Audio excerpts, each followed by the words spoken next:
terkait role model dalam kehidupan kita, karena pasti hidup kita ini gak lepas dari seseorang gitu ya. Nah, cuma sebelum kita bahas, sebelum kita sharing-sharing, izinkan kita memperkenalkan diri dulu. Dari aku Haura, aku member dari Back to Muslim Identity, dan di sini aku didampingi dengan dua pemateri keren kita. Nah, sebelumnya tak kenal maka tak sayang. Jadi di sini kita kenalan dulu ya. Mungkin dari Kak Aska dulu nih Kak, boleh memperkenalkan diri dan say hey to teman-teman kita di rumah. Oke, thanks Kak. Halo teman-teman semua, salam kenal. Aku Asia Aska dari Komisi C Pesalika Jadebek. Aku juga founder dari Adiksi Buku, boleh di follow ya. Always. Aku lulusan Hubungan Internasional UPN Veteran Jakarta. Ya, insya Allah keren banget sih. Yakin deh sih. Gak kalah keren, nanti satu lagi. Oke, kita next ke pembicara kedua kita. Di sini ada Kak Sofi. Boleh kamu perkenalkan diri Halo, sih? aku Sofi ya. Iya. Aku juga member Back to Muslim Identity kayak Haura. Aku lulus S1 ini Al Azhar Kairo. Jurusan hukum Islam. Masya Allah. Jadi gak salah ya guys, pada hari ini kita ngebahas sama dua pemateri kita yang keren banget. Oke, halo Kak Aska. Halo. Oke Kak, di sini kan aku mau ngebahas-bahas dulu nih Kak, sebelum kita membahas lebih dalam. Kan hidup kita itu pasti nggak lepas dari pengalaman-pengalaman kita ketemu orang segala macam gitu ya. Otomatis kalau ketika kita ketemu orang, kita bisa aja tiba-tiba menduplikat diri dia gitu untuk kehidupan kita ya. Tapi kalau Kak Aska sendiri ada nggak sih Kak seseorang yang menjadi role model kakak, atau kakak ngefans banget nih sama dia mungkin dari dulu sampai sekarang, atau misalnya di masa-masa ini gitu, ada nggak sih kakak tuh ngefans sama seseorang segitunya gitu misalnya? Ya, oke. To be honest, aku orangnya jarang terlalu into pada sesuatu. Bahkan kayak kalau ditanya suka musik apa, enggak gitu ya. Kayak suka artisnya siapa, enggak juga. Kayak biasa aja gitu. Cuman ya balik lagi ya, ketika kita ingin mengidolakan sesuatu gitu, tentu kita mengidolakan wanita-wanita solihah terdahulu, atau mungkin untuk secara keseluruhan in general ya kita mengidolakan Nabi kita Nabi Muhammad SAW gitu ya. Tapi karena nama aku Asia ya, jadi aku sangat pride dengan kisah Asia. Bahkan kalau aku lagi butuh evaluasi diri gitu ya, aku tuh suka mendengarkan kisah-kisah wanita-wanita solihah terdahulu, sahabiah gitu. Ya salah satunya mungkin Asia. Sampai aku tuh pernah di titik aku nangis dengar cerita Asia karena saking kuat imannya Asia gitu. Ya jadi menurut aku nama juga adalah doa gitu ya. Tapi jangan doain aku nikah sama Firaun ya. Tapi ya maksudnya Sekuat itu, setangguh itu sebagai perempuan itu, ya. gitu. Dan wanita yang dijamin masuk surga gitu kan. Salah satunya ya Asia gitu. Tapi kalau untuk in this era gitu ya, siapanya aku kayaknya nothing sih. Oke, menarik. Tapi tetap ada role modelnya ya Kak dalam kehidupan kakak. Oke Kak Aska. Oh, satu lagi, mungkin yang tanpa aku sadarin role model terbaik itu ya orang tua kita nggak sih? Kayak kadang-kadang kita do it something itu tuh bukan karena kita tahu why-nya, tapi karena kita mencontoh dari orang tua kita. Kayak kemarin aku adalah suatu perjalanan yang mana kayaknya secara logika ketika aku melakukan perjalanan itu tuh hanya buang waktu, buang energi, buang uang gitu. Tapi itu tuh untuk suatu kebaikan kan. Jadi kayak ya why not gitu untuk melakukan kebaikan itu, melakukan perjalanan sejauh itu dengan mengeluarkan uang dan lain sebagainya, gak apa-apa. Dan aku ngerasa hal itu tuh terjadi karena aku dibentuk di lingkungan seperti itu. Jadi kayak ya role model aku orang tua aku sih. Lingkungan rela mau berkorban. Yes. Benar ya. Seperti namanya kakak ya, Masya seperti Allah. Asia, Insya Allah. Oke Kak Aska, Kak Aska apa Kak Asia nih jadi dia panggil? Jadi Aska aja. Oke Kak Aska, jadi kan di Gen Z ini tuh lagi ada fenomena idol culture gitu ya. Jadi bener-bener yang kita tuh, kalau ngidolain orang tuh nggak idolain banget gitu ya. Ya apalagi kan dengan banjir informasi gitu kan, kita tuh jadi kayak bener-bener ngidolain orang tuh sampai semengidolakan itu, terutama untuk Gen Z ya. Karena kan Gen Z ini juga lumayan FOMO ya. Gitu kan. Nah menurut kakak kenapa sih Kak kita itu gampang banget terkoneksi dan mengidolakan influencer padahal kita belum pernah ketemu langsung sama dia gitu. Karena kan kalau nggak ketemu langsung harusnya kita kayak nggak gampang duplikat dong, karena kita nggak tahu dia baik atau buruk. Nah tapi Gen Z ini gampang banget nih. Nah itu tuh kenapa Ya. tuh Kak kita bisa gampang banget untuk mengidolakan seseorang yang bahkan kita belum pernah ketemu dia gitu. Sebenarnya ini kalau kita lihat dalam dilema sosial gitu ya, realitas sosial, ini kan faktor dari digitalisasi gitu ya. Kenapa?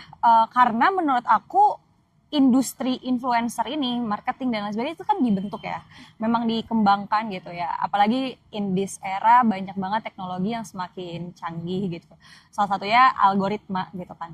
Nah, jadi setahu aku gitu ya, algoritma itu dibentuk kan, kayak Iya. misalnya gini, ketika kamu sukanya dengan A, maka algoritma itu akan membentuk kamu di A terus ya, samping-sampingnya dikit gitu ya. Sama halnya kayak aku pernah nanya ke temen aku, kamu tahu nggak artis ini gitu, artis Indonesia gitu. Tapi karena dia nggak suka artis Indonesia, temen aku sukanya yang kayak artis luar, dia nggak tahu artis Indonesia. Terus yang aku kan kayak, serius kamu nggak tahu? Ya mungkin bukan artis kali, tapi selebgram gitu.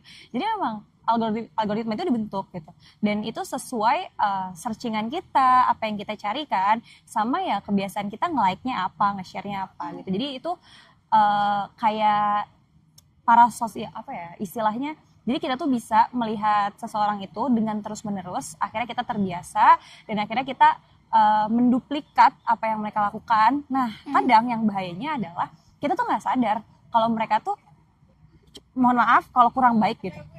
Kita tuh nggak sadar kalau misalnya ternyata kita tuh udah terlalu berlebih gitu. Karena kan sebenarnya nggak ada yang salah ya dalam, ini prinsip aku, pendapat aku, nggak ada yang salah dalam mengidolakan sesuatu sebenarnya ya. Tapi segala sesuatu yang berlebihan itu udah mutlak salahnya gitu kan. Dan segala sesuatu yang berlebihan itu kan memang datangnya dari setan gitu. Jadi ya wajar aja ketika ada dari kita gitu, atau mungkin teman-teman kita, atau mungkin diri kita sendiri gitu ya, mengidolakan sesuatu secara berlebih gitu, dan tanpa sadar kita malah terbawa arusnya. Dan itu sih yang bahayanya ya. Oke, berarti karena faktor digitalisasi ini ya kayak sehingga kita tuh mudah banget ngefans sama orang padahal kita belum pernah ketemu orang Yes. itu ya gitu. Oke Kak, dan yang menarik sekarang itu kan influencer bukan cuma jadi tontonan ya, kayak tadi kan, bukan cuma karena digitalisasi ini kita bukan cuma nonton gitu kan, tapi bahkan kita juga ngeduplikat cara berpikirnya, terus gaya hidupnya, bahkan ketika dia mengambil keputusan tuh kita juga ikutin gitu. Iya. Apalagi Gen Z kan orangnya FOMO-an ya gitu kan, jadi kita gampang banget tuh menduplikasi hal-hal yang influencer kita lakukan gitu kan. Nah menurut kakak apa sih Kak resiko dari kita mengikuti figur itu tanpa kita menyaring nih nilai-nilai yang dibawanya dia gitu, tanpa kita menyaring baik buruknya gitu. Pasti resiko pertama adalah gaya hidup ya. Gaya hidup tuh udah paling titik awalnya gitu, karena misalnya kita sering ngeliatnya si A ini pakaiannya tertutup gitu ya, Masya Allah sesuai agama, pasti ada dong keinginan hati kecil kita kayak dia tuh cantik ya gitu. Iya. Aku mau kayak dia gitu. Tapi kan kita lihat gitu, lebih banyak mana sih influencer yang tertutup sama yang terbuka gitu. Dan orang-orang sekitar kita kan juga sangat dinamis gitu, bahkan sangat banyak perbedaan gitu. Jadi kalau misalnya ada influencer yang namanya juga influence ya, dia apa sih influence itu artinya mempengaruhi. Nah itu sangat-sangat memungkinkan bahwasannya yang buruk pun akan diikuti oleh yang melihat, karena kan diri kita itu adalah apa yang kita lihat, dan itu diri kita. Sebenarnya nggak apa yang kita lihat doang sih, apa yang kita lihat, apa yang kita dengar. Jadi apa yang in itu akan outnya. Jadi kayak input ke diri kita tuh apa sih? Oh ternyata wawasan-wawasan intelektual. Oh ternyata input ke diri kita itu kajian-kajian. Maka kita juga output dari diri kita akan itu. Aku sedikit cerita. Jadi di tahun 2020-an, 2021 lagi zaman COVID, aku udah yang kayak definisi bingung mau mencari kegiatan apa. Akhirnya pernah lah muncul ini, Masya Allah ya, di aku tentang finance. Namanya Z Finance di YouTube. Kalau orangnya itu namanya Prita Hapsari Gozi kalau nggak salah ya. Jadi di 2021 itu aku sangat mengikuti finance, pokoknya financial freedom dan lain sebagainya, how to invest dan lain sebagainya. Tapi di 2022 gitu, aku tuh berubah ke gaya hidup sustain. Jadi aku lebih senang conscious, berpikir secara sustain gitu ya, conscious thinking. Jadi kayak kenapa kita tuh nggak mau ini atau kita kenapa mau ini gitu, itu tuh sangat concern banget gitu. Terus di 2023 aku concernnya justru dengan kayak ya gender, isu perempuan, isu-isu apalagi ya, pemberdayaan muslimah dan lain sebagainya gitu. Kemudian isu-isu ya tentu kalau Palestina kita harus terus ya. Jadi aku pun merasa ya di diri aku tuh selalu ada perubahan gitu, yang itu dinamikanya sangat cepat banget. Ibaratnya kan cuma durasi tahun gitu.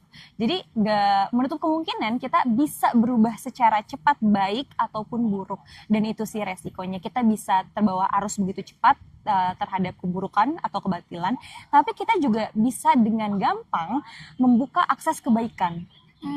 Gitu. Oke, jadi ya itu ya resikonya, kita bisa bawa pengaruh buruk itu tanpa kita sadari ya kayak. Tapi ya positifnya memang kita bisa bawa kebaikan. Tapi yang buruknya ini nih ya kan yang agak-agaknya susah. Nah, kalau menurut kakak pribadi nih kak, gimana sih kak kita untuk bisa menyaring itu gitu kak, agar si pengaruh-pengaruh buruknya ini tuh nggak ikut campur gitu kak? Tentu kita harus punya prinsip ya. Prinsip itu bukan cuman kayak goals, tapi prinsip itu benar-benar jati diri, pondasi dasar. Nah, apa sih prinsip yang harus kita dapati atau kita miliki gitu? Pertama-tama gitu ya, yang paling mutlak adalah akidah ya, tentang keimanan gitu. Karena kalau akidah udah nggak bisa diganggu gugat. Kalau fikih mungkin banyak pendapat gitu kan. Nah, dari kita memiliki akidah dan keimanan yang kuat ini, nanti muncullah pemikiran-pemikiran, kita harus do it apa, kita harus doesn't apa gitu kan. Jadi kayak contoh nih, misalnya prinsip aku gitu ya, dan semoga Allah jaga kita semua gitu ya. Pokoknya minimal banget kalau pakaian itu ya kaos kaki harus pakai jilbab menutup dada gitu. Itu kan prinsip dasar gitu. Atau mungkin ketika aku melanglang buana kemanapun gitu ya, batasan aku dengan lawan jenis itu ya mutlak sesuai agama gitu. Dan prinsip-prinsip itu kan dibangun atas dasar keimanan yang kuat gitu kan. Dan pondasinya jelas gitu. Kita punya aturan yang memang itu membawa kita pada kebaikan gitu. Jadi ya pasti pertama harus punya prinsip dulu gitu. Terus apalagi? Ini tanyaannya cara kita menyaring untuk tidak melakukan hal-hal buruk itu gitu. Nah akhirnya kan ketika kita tadi udah punya prinsip itu gitu ya, jadi kedepannya kita tahu kan, oh ini tuh baik atau enggak buat kita. Contoh misalnya ada sebagian orang menganggap sebuah komunitas yang non-agamis atau non-agama, tidak ada isu agamanya, itu buruk. Misalnya ada yang kayak gitu kan. Tapi ternyata ketika aku gabung ke komunitas yang general, gak bawa-bawa agama gitu, sebenarnya dia juga menyuarakan kebaikan gitu. Nah tapi kan mungkin ada beberapa hal yang harus kita kuatkan dengan prinsip-prinsip kita gitu. Mungkin mereka umum pergaulannya dan lain sebagainya, tapi kita punya prinsip, jadi insya Allah ya kita terjaga. Oh ya, satu lagi ya, dengan kita punya prinsip, orang tuh akan hormat juga ya. Bukan maksudnya hormat yang kita disegani berlebih dan lain sebagainya, tapi mereka being respectful ke kita. Dan menurut aku respectful in this era itu sangat bermanfaat.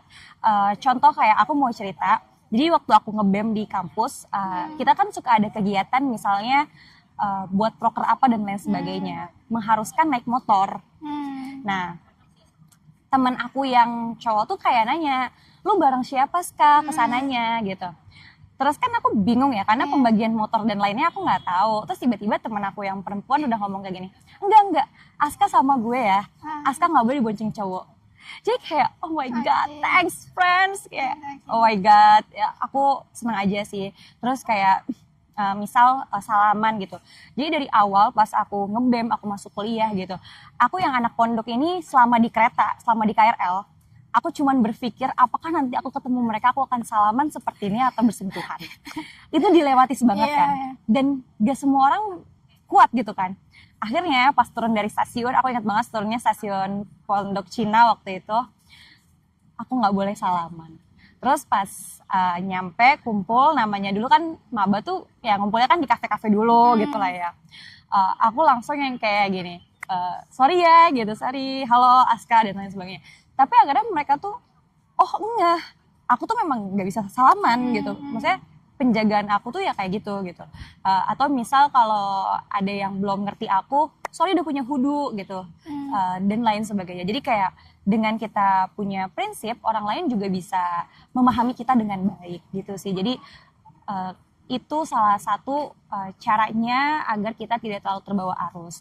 Terus juga kalau misalnya kita dengar diskusi nih, misal dengan kita punya prinsip gitu ya dan pemahaman yang baik tentang agama, akhirnya kita bisa mengolah informasi itu juga dengan baik, kayak tidak yang menggebu-gebu terhadap sesuatu, nggak fanatik gitu loh, kan emang kita tuh nggak boleh fanatik ya terhadap apapun gitu.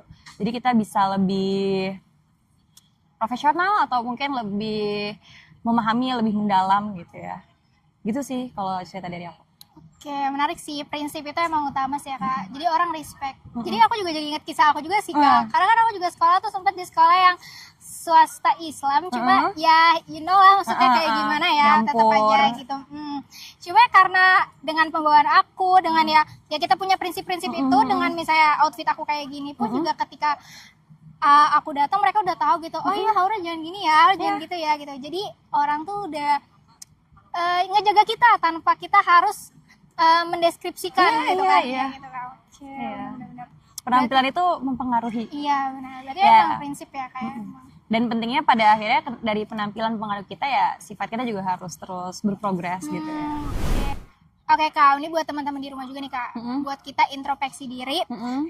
Gimana sih kak kita tahu sosok siapa yang mempengaruhi hidup kita sebesar itu? Karena kan kadang kita tadi ya kita tanpa sadar misalnya sering nonton podcast itu aja gitu lama-lama masuk ke alam bawah sadar kita, terus kita duplikat pemikiran-pemikiran dia gitu tanpa kita sadari. Nah itu tuh gimana tuh cara kita bisa tahu nih ternyata siapa sih orang yang paling besar mempengaruhi hidup kita gitu. Nah itu gimana caranya gitu? Oke, mungkin pertama aku akan menjawab secara general ya untuk siapapun gitu ya. Tentu menentukan dia berpengaruh atau siapa yang harus kita ikuti gitu ya. Itu yang membantu kita menuju tujuan hidup kita. Kan tujuan hidup orang beda-beda ya. Kita nggak tahu di antara jutaan orang ini tujuan hidupnya kayak gimana. Tapi dalam Islam gitu kan, tentu tujuan hidup kita apa sih? Beribadah kepada Allah. Iya, intinya khalifah fil ard gitu kan. Tapi tujuan mentoknya adalah kita mendapatkan rahmatnya Allah, mendapatkan ridhonya Allah gitu. Kan sarana mendapatkan ridho Allah, rahmat Allah tuh banyak gitu ya. Dengan kita thalabul ilmi gitu ya. Dan menjadi khalifah fil ard itu kan banyak ya. Dengan kita berdakwah, dengan kita berbaik pada orang lain. Tentu kalau ibadah ritual pasti itu mutlak ya. Tapi kan ibadah-ibadah yang hablum minan nas itu kan banyak gitu. Nah, jadi kita harus mengikuti public figure atau idola gitu ya, yang membantu jalan kita mendapatkan ridho dan rahmat Allah.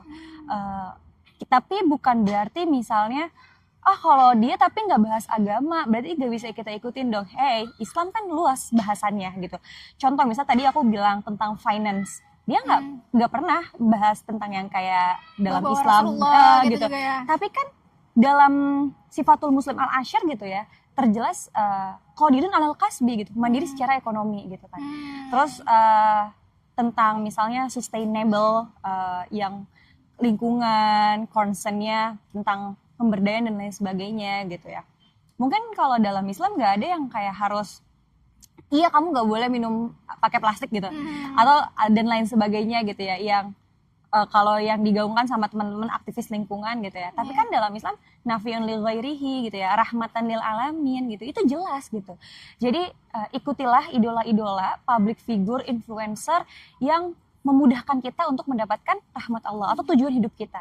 Agar apa? Agar kita kan kehidupan akhir kelak kita ya masuk surga gitu kan. Dan cara kita masuk surga itu apa? Ya ridho Allah gitu kan, ya syafaat Nabi, oke. Tapi kan gimana sih untuk dapetin syafaat Nabi, kan juga nggak gampang, nggak cuma dengan ibadah ritual kan, bukan yang cuma sholat 5 waktu dengan sunnah muakkad, tapi kan dengan hablum minanas kita, terus juga kita berperan sosial gitu kan, karena ya kita itu nggak bisa individual gitu, dan rahmat Allah memang meluas untuk siapapun yang mengusahakannya gitu. Jadi mungkin kalau dari aku itu sih. Terus juga mungkin caranya selain untuk tujuan hidup, itu kayaknya terlalu berat deh untuk tujuan hidup gitu. Sedangkan aku masih juga mikir tujuan hidup apa gitu kan. Emang abis ini tuh nextnya apa gitu ya. Atau yang memudahkan kita setiap harinya menjadi lebih baik. Sederhananya itu sih. Karena kan sebenarnya kita tuh gak sedang nggak sedang berlawan atau berlomba-lomba dengan siapa-siapa kan, tapi kita sedang mengusahakan agar diri kita bisa lebih baik dari hari ke harinya.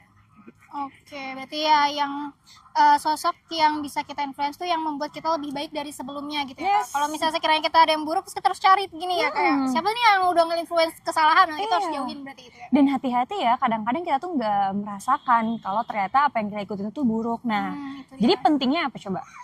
Berteman dan berkumpul dengan orang-orang soleh gitu.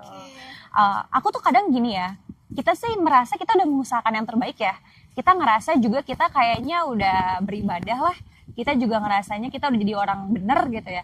Tapi ketika aku kumpul-kumpul sama orang-orang soleh gitu ya, aku tuh suka diingatkan gitu. Kalau enggak Ska, sebaiknya tuh begini gitu. Oke kamu udah benar, tapi ada yang lebih baiknya dan lain sebagainya. Jadi kayak seneng banget gitu. Karena kan kita tahu dalam surat Al-Asyr juga kita itu untuk apa sih? Satu sama lain itu watawasau bil haq watawasau bis sabr gitu. Kenapa sih hak dulu gitu kan, yang baiknya dulu, terus dalam kesabaran, karena hakikatnya kita mengingatkan dalam kebaikan itu nggak cuma dengan sekali dua kali, tapi harus dengan kesabaran ya, artinya itu jangka panjang yang harus berkali-kali kita saling menasihatkan begitu. Oke. Nah kan kakak tadi notice tolabul ilmi sama berkelompok ya. Nah Iya. itu tuh seberapa penting? Itu mungkin udah kakak udah bahas ya, cuma mungkin kakak bisa lebih mendalami lagi gitu ya kak. Seberapa penting sih kita tuh harus mencari belajar Islam dan mencari komunitas-komunitas Islam untuk memfilter tadi nih kak. Kalau misalnya influencer yang kita influence ini salah gitu atau keliru. Nah itu seberapa penting nih kak untuk kita sebagai Gen Z gitu mempelajari Islam dan memiliki komunitas yang menjaga kita.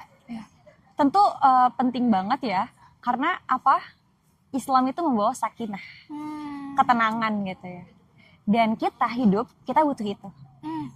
Jadi rasanya kalau kumpul dengan orang-orang solih yang tentu mereka berilmu gitu ya, kita tuh nggak dijudge, tapi kita dituntun, kita dipeluk, kita disayang gitu kan. Ibaratnya selamat datang gitu. Saat pernah temen aku cerita kayak di saat hidup gue kayak udah lagi ancur-ancurnya, dan gue cerita ke lu kak gitu ya, lu tuh seolah membuka pelukan lo gitu dan lain sebagainya, kayak padahal aku tuh cuman kayak ngomong ya udah dalam Islam gini gitu loh, tapi kayak ternyata dia bahasannya kayak gitu. Masya Allah ya, aku juga akhirnya kayak terenyuh gitu ya. Akhirnya semua solusi masalah kita ada dalam Islam. Jadi pentingnya kita berjamaah juga itu biar gak ngerasa capek. Tapi kadang-kadang teman-teman akan merasa gini, gak mau berjamaah karena di jamaah tuh capek, gak mau berkelompok karena berkelompok itu capek. Tentu ya, karena kalian gak jalan sendiri. Ibaratnya kita tuh bawa satu gerombolan yang mana kita harus bareng-bareng kan jalannya. Kalau dalam lari pace-nya berbeda. Kalau dalam naik gunung mungkin ada yang udah nyampe puncak, ada yang masih di pos berapa gitu dan sebagainya. Tapi karena kita berkelompok, kita berjamaah, ya kita harus selalu bareng gitu. Nah, kita melihat dari film Upin Ipin mungkin ya. Di saat domba-domba itu sedang berkumpul gitu, serigala juga nggak berani kan. Tapi saat domba itu sendirian ya, serigala itu bisa melahap kapanpun. Tapi emang ngeri banget ya, apalagi fenomena saat ini gitu, dimana mereka yang sendirian atau mereka yang sedang kehilangan arah gitu ya, itu didekatkan oleh orang-orang yang punya niat buruk gitu ya. Akhirnya orang-orang yang sendirian ini menjadi korban, terbawa arus, entah kasusnya apa. Mungkin kan zaman sekarang tuh ada pinjol, penyimpangan seksual dan lain sebagainya, dan itu tuh mereka mengincar orang-orang yang dalam ketersendiriannya itu mereka merenung, bersedih dan lain sebagainya gitu. Jadi penting sih kita punya teman yang saling mengingatkan, menjaga kita gitu ya. Ibaratnya mah dia tuh bakal nepuk kita kalau kita udah terlalu jauh gitu.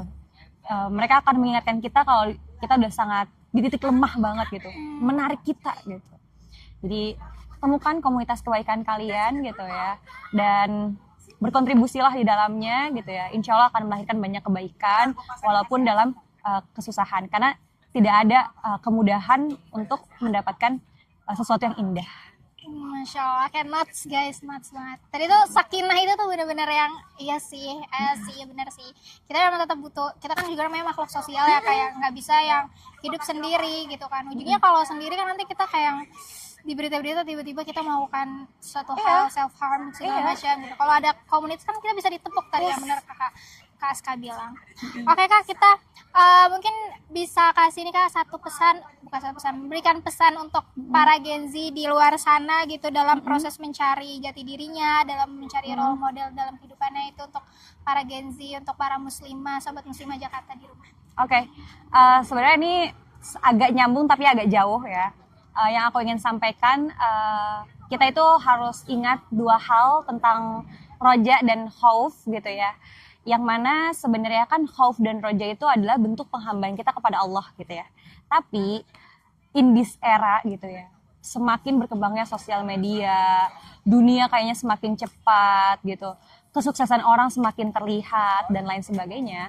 Akhirnya kita tuh do it something tuh kadang-kadang bukan untuk mengharap ridho Allah. Jadi di saat ini tuh justru banyak seseorang yang mengharapkan sesuatu tuh bukan mengharapkan ridho Allah gitu, tapi mengharapkan validasi orang gitu. Jadi kan itu mempertanyakan sebuah rojanya gitu kan. Sedangkan ya harusnya kita beramal soleh, kita melakukan sesuatu semua diniatkan karena Allah gitu kan. Nah, sedihnya gitu ya, kadang-kadang kita ini mungkin ada perasaan di dalam hati-hati kecil kita gitu ya, kayak pengen dia memperlihatkan ini gitu. Nah, itu yang harus kita murnikan kembali niat-niat kita dengan cara apa? Ya udah, kita melakukan kebaikan dengan niatnya syiar, dakwah gitu ya. Semua itu kita kembalikan pada Allah gitu. Jadi banyak-banyak beristighfar ketika kita sudah mencari validasi manusia gitu ya. Karena sesungguhnya kita tuh hanya roja dan mengharap itu pada Allah gitu. Kemudian zaman sekarang juga banyak ya yang kayak mungkin kita tertutup, kita berpakaian yang terlihatnya covernya bagus gitu, tapi ternyata dalamnya tuh kok kayak gitu sih gitu, masih banyak kekurangannya dilihatnya gitu ya. Nah ya pentingnya juga kita memperbaiki luar dan dalam gitu ya. Kita tuh bukan berarti takut dijudge, kita bukan berarti takut sangat berbeda dengan segerombolan atau sekelompok yang ada di sekitar kita gitu ya. Tapi pentingnya kita melakukan sesuatu yang baik gitu ya. Itu karena bentuk khaufnya kita pada Allah, kita takut akan siksaan Allah gitu ya, dan azab Allah. Jadi jangan sampai, ya sebenarnya motivasi datangnya dari mana aja ya, hidayah datangnya dari mana aja. Tapi setelah motivasi dan hidayah itu datang gitu ya, kemudian harus kita kembalikan niat kita gitu. Oh iya, ternyata aku tuh menutup aurat tuh bukan karena sekedar lagi viral nih, abaya dan lain sebagainya gitu. Tapi dari situ murnikan niatnya untuk Allah dan bagaimana kita terjaga atau terhindar dari azab Allah. Jadi kadang-kadang sedihnya tuh roja dan khaufnya saat ini itu tuh justru sama hamba, bukan kepada Allah gitu. Dan itu yang harus sangat concern ya teman-teman. Terus gimana sih biar khauf dan roja kita terjaga gitu ya? Selalu murnikan niat kita, evaluasi diri gitu ya. Makanya kan kalau ibaratnya kita bangun tidur kita baca doa gitu ya, dan sebelum itu kita baca doa, itu kan juga sekaligus bentuk cara kita gitu ya menjaga kehidupan kita dengan zikir-zikir bangun dan sebelum tidur kita gitu. Oke, jadi khauf dan roja penting banget di zaman idol culture ini ya, kayak untuk tadi meminimalisir ada penyimpangan-penyimpangan nilai yang kita duplikat gitu di kehidupan kita ya. Oke Kak, tadi menarik banget ya yang udah diobrolin sama Kak Aska, kalau pasti hidup kita itu dipengaruhi oleh seseorang, sadar nggak sadar. Kalau Kak Sofi sendiri punya nggak sih Kak role model atau Kakak ngefans sama seseorang gitu? Kalau aku sih orang tua ya pastinya. Soalnya orang tua tuh kalau Umi sih terutama, Umi tuh tangguh, perempuan yang tangguh, perempuan yang berjuang gitu ya. Saya hebat Uminya Kak Sofi. Halo Umi. Oke, berarti Uminya udah jadi sosok idaman Kak Sofi banget ya, jadi role model kakak dari kecil sampai sekarang, jadi otomatis pasti menduplikat sifat Umi itu pasti ya kakak tuh. Oke, nah kalau ngomongin kayak gitu kan berarti kita bukan bertanya punya atau enggak gitu, pasti setiap orang punya, tapi siapa gitu kan, pertanyaan selanjutnya adalah siapa yang menjadi role model kita. Sebelum aku bertanya terkait siapa nih Kak, seperti jodoh kan, sebelum kita ngomongin siapa jodoh kita kan harus lihat kriterianya dulu nih yang cocok untuk jadi jodoh kita. Nah kalau untuk role model sendiri menurut Kakak apa sih kriteria manusia yang cocok untuk kita jadikan role model dalam hidup kita gitu?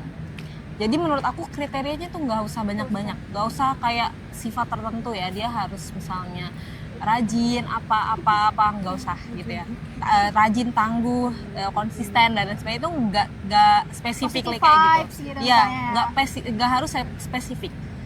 Kriteria itu sebenarnya cukup satu untuk jadi idol kita ya, idola kita. Itu cuma satu, yaitu baik. Baik. Nah, tapi sayangnya baik itu kan kadang-kadang disalahartikan ya. Misalnya baik itu baik itu tiap manusia tuh punya preferensi baik beda-beda gitu ya. Misalnya kamu Kak Haura nih punya menganggap orang ini tuh baik gitu ya. Aku menganggap orang ini buruk gitu. Nah, jadi standar baik buruknya itu beda-beda tiap orang kan di zaman yang sekarang. Nah, tapi sebenarnya standar baik dan buruk itu nggak nggak relatif. Jadi sebenarnya standar baik buruk tuh harusnya mutlak. Kadang kenapa akhirnya baik buruk itu bisa relatif? Karena orang itu menilai sesuatu yang baik itu karena dia suka. Gitu. Misalnya dia suka sama sesuatu, maka dia nganggap itu tuh baik. Gitu. Dia suka misalnya suka K-pop gitu ya. Maka dia nganggap ya udah ngefans itu ya ngefans sama orang Korea itu baik, lebih baik daripada pacaran misalnya. Iya kan gitu kan? Iya, sekarang jadinya kayak gitu ya. Gitu. Atau misalnya kita menganggap kita nggak suka apa? Kita menganggap pakai baju jilbab yang besar-besar itu kayaknya kurang stylish gitu ya. Makanya kita nggak suka. Nah, itu kayak buruk kan jadinya gitu. Akhirnya standar baik buruk manusia ini disematkan pada yang dia suka dan tidak suka gitu. Sebenarnya ada nggak sih standar baik dan buruk itu yang mutlak gitu ya? Sebenarnya ada gitu. Syekh Taki pernah nulis dalam bukunya itu, Al-Hasan itu mahasanahu syar'u. Sesuatu yang baik itu adalah sesuatu yang baik menurut Allah. Gitu. Jadi standar baik manusia itu bukan yang menurut dirinya baik, tapi apa? Tapi menurut Allah baik. Karena manusia tuh nanti bakal berubah. Ya kan? Misalnya kita dulu kecilnya kita sukanya apa? Sampai gede kita sukanya apa? Gitu. Sedangkan yang baik menurut Allah itu nggak akan berubah. Dari zaman Rasul sampai sekarang yang baik menurut Allah tuh ya itu aja. Gitu. Jadi maka kita harus cari orang yang baik. Cari orang yang baik. Pertama itu cari orang yang baik. Nggak, pertama itu cuma satu. Oh iya benar, kayak cari Orang yang baik, yaitu orang yang sesuai dengan syariat Allah. Baik dalam perilakunya, dalam sikapnya, dalam aktivitas sehari-harinya. Pokoknya yang dia itu kehidupannya itu sesuai dengan syariat Allah. Gitu. Misalnya pun kalau misalnya kita ngikutin, misalnya aku tadi ya ngefans gitu ya, mengidolakan orang tuaku kan manusia biasa juga bisa salah. Nah, aku apakah ngambil kesalahannya juga? Enggak. Kita ngambil yang baik-baik aja, yang sesuai dengan syariat Allah. Nah, pertanyaannya sekarang, siapa orang yang paling baik di dunia ini? Siapa orang yang paling baik di dunia ini? Siapa? Coba mungkin boleh di kolom komen dulu teman-teman. Tulis teman-teman. Ya, yang paling baik, orang yang paling baik di muka bumi ini adalah Rasulullah SAW. Karena apa? Karena Rasulnya adalah pembawa wahyu. Dimana beliau ini segala aktivitasnya itu pasti baik. Oke, berarti itu ya bukan pertama sih, kuncinya adalah ketika kita kriteria untuk menjadi role model adalah orang yang baik. Tapi yang baik ini adalah orang yang standarnya sesuai dengan Allah. Benar. Gitu kan. Karena kalau manusia iya sih benar juga sih ya Kak. Kayak mungkin menurut Kak Sofi si A ini baik, tapi karena aku benci sama si A, otomatis kan kita pasti akan ngerasa dia buruk buat kita gitu kan. Nah, itu berarti teman-teman kita harus kalau mau mencari role model itu adalah kriterianya baik menurut Allah. Dan tadi kalau kata Kak Sofi, kriteria baik menurut Allah itu siapa orangnya, itu adalah Rasulullah gitu kan. Nah, oke, kalau gitu Kak, kan kalau misalnya kita lihat di bukunya Michael Hart gitu. Mungkin kan kalau ngomongin Rasulullah kayaknya itu buat orang Islam aja misalnya gitu kan. Tapi ternyata di bukunya Michael Hart sendiri Rasulullah itu menjadi orang pertama yang paling berpengaruh di dunia gitu. Orang pertama bayangin dari seluruh orang-orang di dunia gitu lah ya. Nah, kemudian pertanyaan ini Kak, apa sih Kak yang ngebuat Rasulullah itu menjadi sosok figur yang berbeda dari kebanyakan manusia lainnya yang mungkin kita kagumi gitu. Iya. Yang bikin Rasul berbeda dari manusia biasa itu adalah beliau itu apapun yang beliau lakukan itu pasti benar, pasti baik. pasti benar. Berarti Pasti benar, nggak pasti mungkin benar. salah Nggak gitu mungkin ya. salah. Kalau Rasul nggak manusia mungkin lain pasti pernah salah. Benar. Tapi kalau Rasulullah nggak nggak ada pernah gitu salah kan. ya. Nggak ada celah, nggak ada salah. Jadi apapun aktivitas beliau, meskipun itu aktivitas manusiawi, kalaupun aktivitas manusiawi yang mungkin fitrah gitu ya, itu Rasul nggak akan salah. Kecuali kalaupun salah, ya pasti Allah akan ngasih Langsung peringatan, tegur. benar. Gitu. Kayak misalnya Rasul itu sukanya makan kurma. Nah, itu baik gak? Baik. Gitu. Rasul itu sukanya paha domba. Oh, itu baik. Baik gitu. Misalnya Rasul juga suka minum zaitun. Zaitun. Baik gak zaitun? Baik. Ya kan, untuk kesehatan. Gitu ya. Jadi semua pun, apapun, bahkan yang Rasul suka, yang Rasul sebagai manusia biasa ya, itu hobinya Rasul itu juga baik gitu untuk kita ikutin. Kalaupun misalnya Rasul salah dikit-dikit, ya itu pasti Allah tegur. Kayak kejadian apa di surat Abasa ya, ketika Rasul itu bermuka masam, agak sebel karena lagi ngomong kok diganggu. Ya sebel dong kita ya, lagi ngomong Fitrah tiba-tiba ya, manusia dicolek-colek gitu. Ish. Nah gitu Rasul cuman gitu aja langsung Allah tegur gitu ya. Padahal itu bener-bener ya manusiawi gitu. Nah, jadi kenapa kita harus ngikutin Rasul? Karena Rasul itu mutlak bener ya. Karena Allah juga udah bilang di dalam surat An-Najm itu, Allah bilang wa ma yantiqu anil hawa. Rasul tuh nggak pernah ngomong dari hawa nafsunya. Semua omongan Rasul itu adalah wahyu. Gitu. Semua aktivitas Rasul, bangun tidur sampai tidur lagi, mandinya Rasul itu semuanya wahyu. Semuanya itu baik dan benar. Gitu. Makanya kita harus ngikutin Rasul. Berarti itu tadi ya kayak Iya. alasan kenapa Rasulullah itu lebih baik dibanding figur-figur yang lain gitu kan. Karena memang segala dilakukannya itu memang sudah di-guide gitu ya. Benar. Sama Tuhan pencipta alam semesta, Tuhan kita semua gitu kan. Makanya wajar kalau Rasulullah itu jadi sosok yang paling harus kita jadikan role model pertama dalam hidup kita ya. Benar banget. Oke, nah kan kita sendiri kan sebenarnya udah sering lah ya Kak dari kecil, dari kasih tahu Rasulullah tuh kehidupannya begini dan Kak kan tadi juga udah notice kalau ternyata Rasulullah ini segala perilaku yang beliau lakukan itu pasti dari Allah gitu kan, bukan hawa nafsunya gitu kan. Tapi kan kita dari kecil kita cuma taunya Rasulullah itu terkait sholatnya gitu kan ya Kak, ibadah-ibadah ritualnya aja gitu kan. Padahal ternyata Rasulullah itu juga yang aku tahu juga nih ya Kak, karena ngomongin Michael Hart tadi juga yang 100 orang berpengaruh, berarti kan ada suatu hal lain nih, something lain yang mungkin yang sampai akhirnya bukan hanya berkaitan dengan muslim aja nih gitu kan.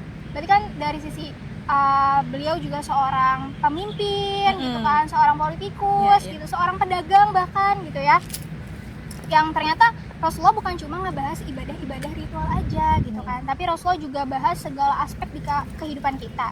Menurut Kakak kenapa sih kita penting meneladani Rasulullah dari segala aspek kehidupan kita? Bukan cuma ini ya, bukan cuma sekadar kayak kita ngikutin baju cingkrang atau bukan cuma jenggotan, makan minumnya, tapi sampai pada aspek kepemimpinan beliau, perdagangan beliau. Nah itu kenapa kita harus mengikuti Rasulullah sampai sesempurna itu? Jadi sebenarnya teman-teman, ketika kita ngelihat sirah Rasul, kita tuh gak bisa ngambil sudut pandang bahwasannya Rasul itu sebagai manusia aja. Tapi kita harus mengambil sudut pandang bahwa Rasul ini adalah pembawa risalah, yang dimana setiap aktivitasnya itu mengandung hukum, gitu. Jadi gak setiap aktivitasnya sih, tapi 90% aktivitas Rasul itu mengandung hukum, gitu. Ada yang sifat Rasul, ada yang aktivitas Rasul yang nggak mengandung hukum. Contohnya apa? Rasul tadi jenggotnya diwarnain merah gitu ya, atau Rasul suka kucing gitu ya, itu kan manusiawi ya gitu, itu nggak mengandung hukum. Tapi kebanyakan aktivitas Rasul itu mengandung hukum. Bahkan teman-teman tahu nggak sih waktu kisah hijrah, ya kan? Waktu kisah hijrah dari Mekah ke Madinah, Rasul tuh kan main karakter, MC, main karakter. Doanya, Rasul kalau doa ya Allah selamatin hamba, pasti selamat. Tapi kenapa Rasul ketika hijrah ke Madinah, Rasul tuh malah sembunyi di gua Sur 3 hari? Iya kan? Rasul tuh main karakter, doanya diijabah. Rasul yang minta apapun pasti dikasih Allah. Tapi kenapa Rasul harus sembunyi di gua Sur 3 hari? Kan Kan bisa aja Rasul jalan di tengah-tengah orang kafir Quraisy, nanti orang kafir Quraisynya mental-mental gitu ya. Kan bisa aja kan. Ya kan pas Rasulullah keluar juga kan orang-orang kafir juga tertidur. Iya gitu. Tapi itu juga Rasul berusaha dengan naburin pasir. Iya. Itu juga Rasul meninggalkannya tengah malam. Padahal bisa aja Rasul siang-siang. Siang-siang di tengah rame-rame orang kafir gitu ya. Kayak di film-film ya, Iya. gitu, mental-mental. Iya kan bisa aja kayak gitu. Tapi kenapa akhirnya Rasul itu malah perginya malam-malam sampai minta Ali untuk menggantikan Rasul di tempat tidur itu Strategi itu ya. sestrategis itu menunjukkan apa? Di situ ada hukum, teman-teman. Hukumnya apa? Hukumnya bahwa ketika kita mau mencapai sesuatu kita tuh harus berusaha dengan maksimal. Itu namanya kaidah kausalitas. Rasul pengen mencontohkan kepada kita kalau kita mau pergi ke suatu tempat atau kita mau mencapai sesuatu, kita tuh harus berusaha semaksimal mungkin. Walaupun kita tuh udah tahu kita tuh doanya pasti diterima Allah, doanya mustajab, tapi doa doang cukup nggak? Enggak. Rasul juga berusaha semaksimal itu, gitu ya. Sampai harus ke Gua Sur 3 hari, ya kan? Sampai Asma yang lagi hamil ya nggak, bawa perbekalan. Terus Rasul juga kan Gua Sur tuh di selatan Mekah, jadi Rasul harus kayak gini, harus muter dari selatan ke utara. Kenapa nggak langsung utara aja? Padahal sebenarnya bisa. Karena Rasul pengen mencontohkan. Gak cuma itu, misalnya ketika Rasul itu melihat Bilal atau melihat keluarganya Amr bin Yasir, keluarganya Yasir itu disiksa. Kenapa Rasul cuman bilang sobron ala Yasir fa inna mau'idakum jannah? Kenapa nggak Rasul kan punya Siti Khadijah nih, saudagar kaya nih, beli Rasul beli si Yasirnya, Iya, tapi Rasul cuma bilang sobron doang. Kenapa Rasul nggak beli Yasirnya, tapi Rasul cuma bilang sobron doang gitu? Itu kan kayak omdo gitu ya istilahnya ya. Benar. Omong-omong doang, omong-omong doang ya. Kan kayak kamu ngapain cuma bilang sabar-sabar doang gitu ya? Kalau Bantulah langsung iya gitu benar. Kita kalau zaman sekarang gitu ya, nggak sih ngomong doang, bantu langsung. Itu. Tapi apa? Tapi kenapa Rasul nggak bebasin Bilal, nggak bebasin Yasir? Karena Rasul tahu, ketika nanti Rasul bebasin Bilal atau bebasin Yasir, itu nanti Rasul dicontoh. Dan itu nggak akan menyelesaikan masalah. Karena Rasul tahu akar masalahnya itu bukan di perbudakan mereka, tapi akar masalahnya adalah ketidakfahaman masyarakat tentang Islam. Jadi Rasul fokus kepada akar masalahnya. Akar masalahnya adalah kaum orang-orang Mekah ini mereka nggak paham Islam. Jadi Rasul harus mendakwahkan mereka agar mereka paham Islam dulu. Otomatis perbudakan semuanya akan hilang gitu ya. Bukan ketidakadilan pada perbudakan itu akan hilang. Gitu. Tapi kalau Rasul bebasin Bilal misalnya, apakah nggak menutup kemungkinan setelahnya ada budak-budak lain yang dia tuh pura-pura masuk Islam terus minta dibebasin Rasul? Iya benar-benar. Jadinya nggak menyelesaikan masalah, malah makin mempertambah masalah kayak sekarang gitu. Itulah kenapa Rasul nggak membebaskan Bilal sama Yasir. Itu hikmahnya besar banget teman. Dan itu sudut pandang itu kadang-kadang kita nggak paham. Karena yang dibahas sering ya di kajian-kajian apa sih sifat Rasul? Jujur, sidik, amanah, tabligh, fatonah. Sedangkan aktivitas dakwah beliau itu mengandung banyak banget hikmah yang bisa diambil, banyak banget hukum gitu. Makanya dari situ, dari kisah yang tadi ya teman-teman, kita bisa menarik kesimpulan bahwa sebagai seorang muslim ketika menghadapi permasalahan, kita tuh nggak boleh akhirnya nyelesain masalah itu tanpa melihat ke akar masalahnya. Karena apa? Karena nanti akan menimbulkan masalah-masalah lain gitu ya.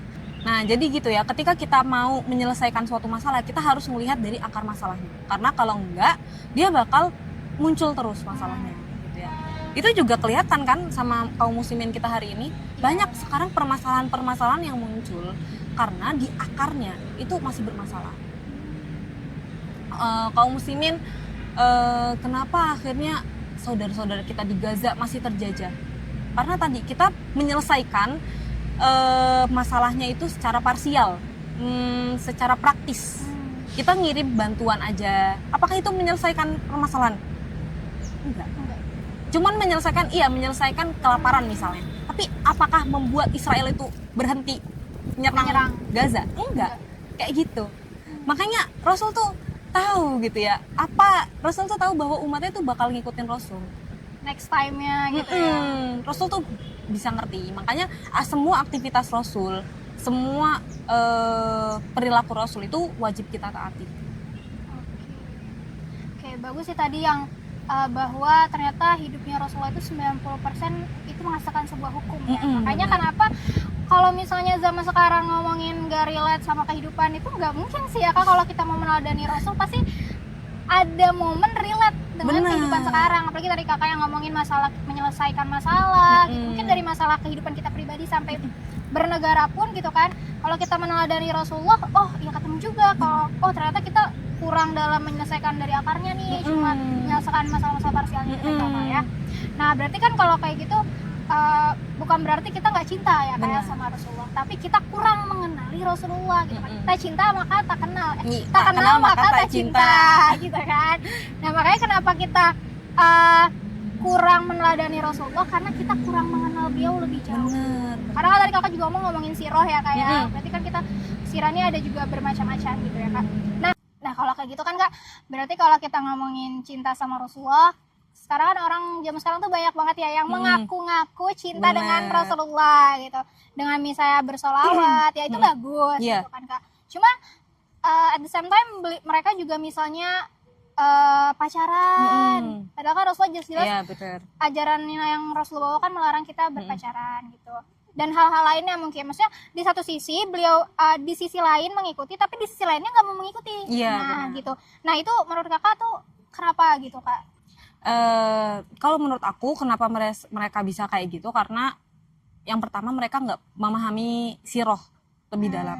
Mereka kebanyakan umat Islam tuh ya cuman bilang aku cinta Rasul, cuman sholawat. Itu sebenarnya bagus nggak? Bagus banget gitu ya. Bahkan kita dianjurkan untuk ikut sholawat, ikut apa sih malam Jumatan gitu ya, kayak gitu-gitu. Kita boleh banget untuk berwirid, untuk bersolawat terus kepada Rasulullah gitu ya. Tapi jangan lupa juga ketika kita bersolawat, kita tuh harus memperdalam juga siroh-siroh terkait kisah-kisah tentang Rasulullah, siroh-siroh Rasul, jejak-jejak dakwahnya beliau gitu.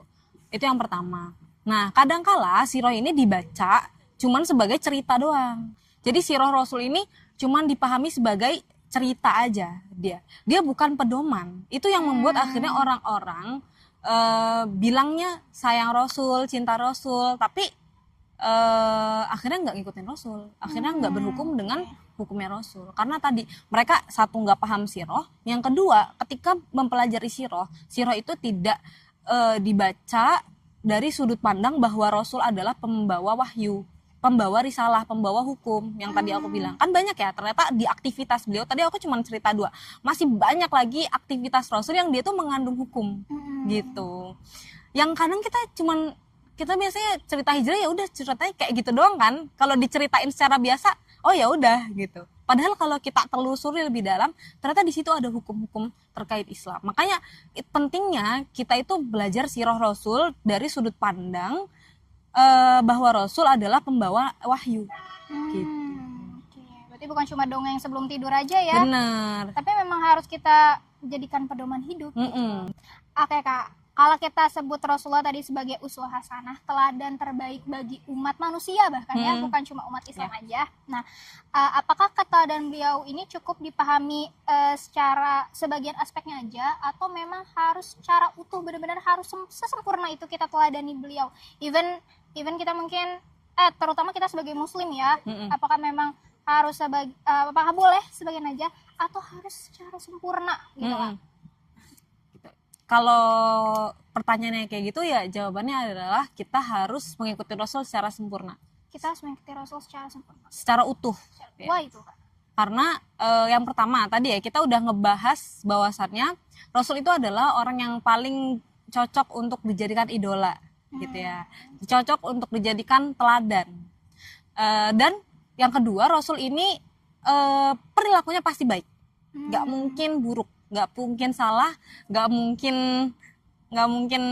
belok-belok gitu. Typo tuh nggak ada ya Kak. Belok-belok walaupun laki-laki kan pasti penuh typo ya. Iya. Gitu nggak ya. ada Rasul. Nggak ada typo gitu. Aktivitasnya belok-belok agak males dikit gitu, nggak ada gitu. Bahkan ragu pun Rasul nggak ada. Mager-mageran gitu, jompo. Nggak ada Rasul kepikiran. Padahal aktivitasnya penuh ya seharian gitu, nggak capek. nggak capek, bukan nggak capek ya, mungkin capek tapi Rasul nggak males gitu ya. Pokoknya Rasul ini nggak pernah salah gitu ya. Itu yang akhirnya kita harus ikutin Rasul. Itu bukan perempuan ya yang nggak pernah salah, Rasulullah yang nggak pernah salah. Rasulullah nggak pernah salah. Nah, walaupun misalnya kita nggak bisa jadi Rasul, mengikuti Rasul secara menyeluruh, tapi setidaknya kita udah berusaha. Berusaha kata kunci. Benar, kita berusaha untuk meneladani Rasul. Karena Allah kan memang nggak ngelihat hasilnya, dan kita nggak akan bisa juga kayak Rasul ya, nggak akan salah gitu, nggak akan bisa. Nah, yang terakhir itu adalah memang perintah Allah gitu ya. Allah kan bilang dalam surat Al-Ahzab itu laqad kana lakum fi rasulillahi uswatun hasanah. Allah bilang Rasulnya adalah teladan terbaik gitu ya. Maka ya udah, kita dimangkana yarjullah wal yaumil akhir, bagi orang-orang yang berharap Allah dan hari akhir, ya nggak? Jadi bagi orang yang beriman, Rasul itu adalah uswatun hasanah, maka ikuti gitu. Maka kita sebagai seorang muslim, kita harus mengikuti Rasul bukan karena hanya rasa cinta kita, tapi karena memang perintah Allah. Ketika kita melaksanakan perintah Allah, otomatis kita dapat pahala gitu. Jadi aktivitas kita tuh pahalanya bisa double dapatnya. Kita ngelakuin ini karena perintah Allah, kita ngelakuin ini karena sayang Rasulullah, dapat pahalanya 2. Cinta Allah dan cinta Rasul gitu. Bahkan kita ketika melakukan aktivitas karena cinta Rasul itu nanti dapat pahalanya double gitu. Bukan cuman karena kita melakukannya karena Allah, tapi karena kita memang mengikuti Rasulullah gitu. Maka dari itu ketika kita berislam ya, kita tuh harus Islam yang kafah. Allah juga bilang dalam Al-Quran ya, Allah bilang ya ayyuhallazina amanu dukhulu fisilmi kafah. Masuklah kamu ke Islam yang kafah, Islam yang menyeluruh. Islam yang menyeluruh itu adanya di mana? Di Al-Quran. Tapi kebanyakan Al-Quran itu bahasanya sulit dipahami, ya nggak? Bahasa Arab, dan kita perlu penggalian tafsir gitu. Maka kalau mau lebih simpelnya, kita baca sirah tadi. Kita memahami hadis Rasul, sirah Rasul, merenungi kehidupannya gitu, dan mengambil sudut pandang bahwa Rasul ini adalah pembawa risalah gitu. Insya Allah dengan kita berusaha sebegitunya ya, kita akan bisa masuk ke dalam Islam yang kafah. Oke, Insya Allah. Tapi tadi aku juga note sih, ternyata kafah itu adalah kita berusaha secara maksimal gitu ya, kayak untuk mengikuti seluruh aspek kehidupan. Karena kan mungkin orang juga kayak, ya kan kita bukan nabi coy gitu kan, kita bukan nabi boy gitu kan. Tapi kan memang kita dituntut untuk mengikuti secara sempurna gitu ya kayak. Oke. Nah, buat dari Kak Sofi sendiri Kak, ada nggak nih Kak pesan-pesan, bukan ada nggak sih, harus ada sih ya, pasti harus ada pesan untuk para Gen Z gitu, para ciwi-ciwi Gen Z di luar sana terkait role model dalam kehidupan ini Kak, biar kita juga nggak pusing, bingung, salah arah dalam memilih role model pertama dalam hidup kita gitu. Apa nih Kak pesan untuk para muslimat? Untuk para Gen Z, coba deh teman-teman buka lagi sirah-sirahnya ya, buka lagi kisah-kisah Nabi, ambil sudut pandang Islam. Nah, sudut pandang Islam itu kadang-kadang emang gak bisa kita dapetin kalau kita baca doang. Kita harus ngaji. Gitu. Kita harus ngaji, kita harus ada guru yang ngasih tahu. Kalau misalnya di balik aktivitas Rasul kayak gini, ada hukumnya kayak gitu. Jadi nggak bisa ketika kita baca buku doang, kita bisa langsung menyimpulkan, oh hukumnya kayak gini. Mungkin ada buku yang memang ngejelasin secara detail gitu ya. Tapi tetap saja kita sebagai seorang Muslim, kita sebagai pelajar, kita butuh guru. Gitu. Kita butuh ngaji. Maka teman-teman perbanyak kajian-kajian, perbanyak baca-baca juga sirah, jangan cuman ngikutin artis-artis gitu ya, tapi juga baca-baca sirah-sirah Rasul gitu. Dan udah banyak sekarang sirah-sirah Rasul yang ngambilnya dari banyak sudut pandang sih teman-teman. Tapi memang nggak semua buku tuh bagus ya, direkomendasikan. Harus dari guru lagi, balik lagi sih dari guru. Berarti kita memang perlu guru ya Kak? Perlu guru, perlu ngaji, perlu baca buku, perlu belajar. Oke, note ya teman-teman di rumah. Oke, pembicaraan hari ini sudah selesai. Terima kasih untuk Kak Aska dan juga Kak Sofi atas insight-nya nih ke podcast kita pada hari ini. Dan jangan lupa teman-teman untuk like, comment, and subscribe video kita dan channel kita. And see you di video kita selanjutnya.